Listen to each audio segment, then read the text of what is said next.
Hey, welcome back to another exciting episode of YOML. Today's episode is episode 58. As you all know, YOML stands for Year of Magical Learning. And today's book is called Alchemy, the Dark Arts and Curious Science of Creating Magic in Brands, Businesses, and the Life by Rory Sutherland. So take it away, Chris. Yeah, this is an interesting book. I really enjoyed it, actually. I thought he really hit on a lot of creative ideas and ways to reframe things to drive more monetary gain in business. Right. But, for me, we'll get into this. This was more of, I'll just jump into the reflection, I guess. So the reflection title that I had for this one was Don't Design for Averages. Innovation focuses on the extremes. So what I mean by that is I'm going to go ahead and share my screen. As you and I have discussed many times before, and I think you and I are 100% aligned on this one. We as humans, we love consistency, we love order, we love predictability, we love all those things. It's just something that we crave for whatever reason, but this world runs on chaos and randomness and anarchy. Really, everything that we do, math and all the stuff that we do, like all the things that we measure. I think of my own workplace. We spend so much time measuring and trying to predict things and forecasting and understanding how all these numbers add up so we can plan and predict the future. The truth of the matter is we can't, and we never will, and that's never going to change. But for weird reason, we continue to double, triple, quadruple down on that, trying to find the pattern and the randomness and trying to find that predictability. However, the big lesson that I learned from this particular book and that we've learned in this journey ourselves is when we see everybody trying to do the same thing, it's like run the opposite direction, as fast as you can kind of thing, because there's nothing that's going to be innovative that's going to come out of everybody just chumming up the waters and the red oceans of the world and all that other stuff. And that's really what I learned most from Rory Sutherland, the author of this book. It's that,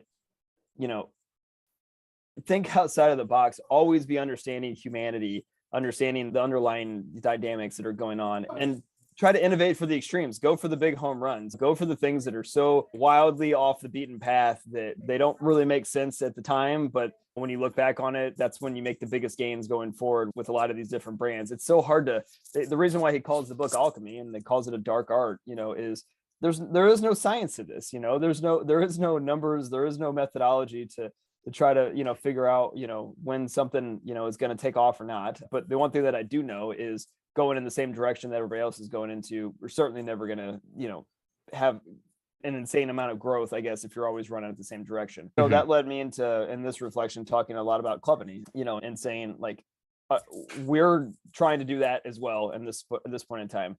The venture capital world 30 years ago was running in the opposite direction of traditional business banking, financing, and things like that. There were these unique bunch of little ragtag groups of people that were saying, hey, we can do this better. Well, now every day, all day is, everybody's a co-founder. You go look on LinkedIn, everybody's a founder of their own startup. There's books on top of books, on top of podcasts, on top of courses and training. You can even take entrepreneurship courses in college now, which is ironic, of like, here's a tutorial of how you can do entrepreneurship, which has no tutorial in it at all. So, for us, Clubany is our alchemy, our dark art, taking all the humanity, all the things that we're learning and what it means to be human and trying to do something completely different, trying to figure out, solve the problem of how do you start a business without any money? How do you start a business with just values, meaningful work and meaningful relationships, and see what people can do? This isn't to say that the business world or the VC world gets things wrong. In our opinion, they do a lot of things right. I know that if we try to go do that same thing today, it's just not worth our time. I want to focus our energy and our mission of bringing balance to the world and to things that we can really have the biggest impact. And that's going to be innovating for the extremes and trying to find our own black swan, create that black swan event. So that's really what this book made me think about, I guess, at a high level. It was packed full of really good, like, innovative ideas. And right. I really enjoyed it, actually. It's almost outside the box, right? It's how to think outside the box. It's why do you think outside the box? Why should you think outside the box? So that was my overall reflection on this one. The question that I posed at the end of this one was, when you see a crowd, do you join in or do you find your own path? For us, I think it's pretty crystal clear that we're trying to find our own path. We don't know where we're going. Yeah. but for me, we know how we're going to get there. Yeah, it doesn't matter where you're going. My answer to your question is, when you see a crowd, do you join in and find your own path? I say, when I see a crowd, I get out. The directions, it's to be determined, but I get out the crowd. So for me, I want to kind of take you through my train of thought of what I think about this whole thing. So I think human is not the way we are built, our characteristics and our biases are not particularly bad. I think it's good. Right. Yeah. And I think because when we, for example, when we do something that is extremely dangerous, we are very heightened. We are hyper focused on that thing, whether there's a lion in the bush or there's something we don't know, we're heightened. But when we get to the point where the things that we've been exposed to, it becomes very familiar and very relaxed. We relax. And the more we relax, the more we ignore things because it's safe. We don't have to pay attention. Right. And I think that's an evolutionary trait that we have. And that's a good thing because you don't want to exert so much energy trying to focus on everything. But the downside to that, because if everybody doing it, right, then you ignore it. And so, and some of the concept of the book is in order to think outside the box, you have to say, well, how do I elicit an emotion? How do I get people to pay attention and focus? You have to do something that is not the norm. Right. If it's the norm, we are relaxed. We say, okay, we've seen it before. We relax, and when we relax, we ignore it. So that's a new word called ignorable. I mean, that things that you normally don't pay attention to, and it could be right on your nose, and you ignore it just because our brains is trained to do that, to conserve energy. And I think that's the reason why when there's a crowd, everybody expects it. When they expect it, they ignore it because it's nothing new. Just like, for example, you go and so our brains is wired for survival, right? It's why. So the thing is, we want to be in a safe environment. When we have something that is new and different, do we want to be in a safe environment? I mean, like we're wired for survival. That's why we want to be in a safe environment. We don't want to go into the dangerous territory where lions and tigers can get you. We're not wired for success. We're wired for survival. We're wired to do things that it's going to give us the best chance of surviving. Right. We pay attention to things that's new and unknown, and we relax our energy to conserve it so that whenever we have thing we need to run from, we can run from. Right. When we are in a safe zone, we relax ourselves and we disregard the things around us until we see something new. So in order to activate the attention on the new things, right, you have to somehow elicit that kind of response from us, from our brains, right? So you think about the thing is not about like whether something is better or worse, because the color black, right, or the color white, which is better, right? So you say, do you like a black swan or you like a white swan? I mean, I guess I don't. Yeah, I guess. Right. Which one is more beautiful? Really. Yeah. It's only more beautiful because the black swan is rare. Right. If imagine you have all black swan and then white swan, and then white swans rare. But that's the thing is when you see a bunch of white swans, and then you see a black swan, oh my God, it's a black swan. You pay attention. But the white swan, oh, this white swan. It's a bunch of them. Same thing with pigeons, right? So what's the difference between a pigeon and a dove? I have no idea. The color? The white. A dove is a white pigeon. Right. Right. So you have pigeon and you have dove, right? I didn't know that actually. So, but the pigeon is gray, and then you have a dove that's white. The dove is so beautiful. I didn't know that. Yeah. Right. Yeah. So that's what I'm saying. It's because it makes you pay attention because it's not in the crowd. It's not in the safe zone. It's not in the familiarity zone. Right. So therefore, you don't pay attention. But when you see something different, regardless whether it's ugly, you still say it's beautiful because it's new. So there's a book called The Purple Cow by Seth Godin. You know him? Right. I've heard of his name, but yeah, I've never. So basically, never you think about a purple cow or a rainbow zebra, for example. These are some of the things that say, hey, where do you find the zebra? How do you know which one's what? But you have a rainbow zebra, people can pick it out.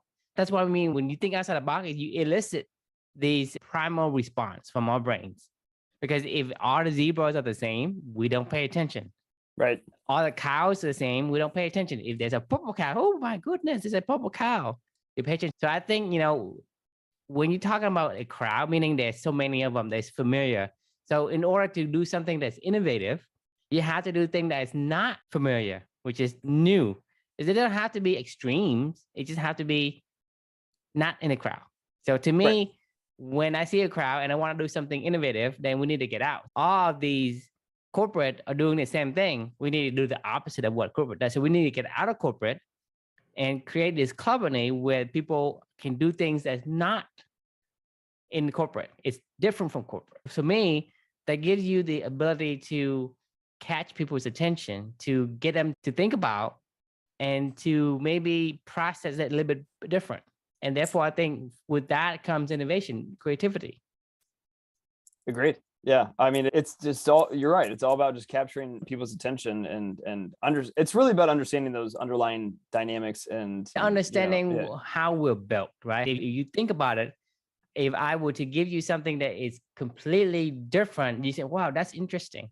But if I give you something that is like really the same to you, then it's not. But you think about it, like all the foreigners that came to the United States, like, wow, you have these, wow, you have that, right? But I say, really? You think this is great?